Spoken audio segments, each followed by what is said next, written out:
Consumer Cellular Hotspot not working? First, ensure your plan includes hotspot access, like the unlimited talk, text, and data plan with 22 gigabytes of high-speed hotspot data.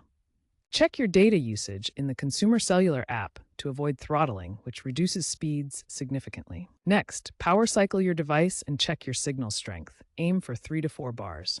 Also, make sure your device is updated to the latest iOS 18.1 or later for iPhones, or Android One UI 7.0 for Samsung Galaxy S24 series version to resolve software glitches. If problems persist, proceed to APN settings. Incorrect APN settings are a common cause of hotspot issues. Consumer Cellular's default APN is CC data with no username or password required. On Android, go to Settings, then Mobile Data, then APN, and enter CC data.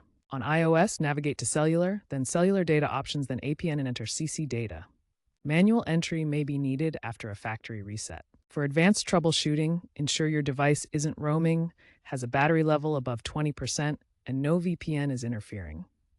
If all else fails, contact Consumer Cellular support for IMEI verification, as some devices may be blacklisted for hotspot use. The Consumer Cellular app now has a hotspot troubleshooter to automate APN checks.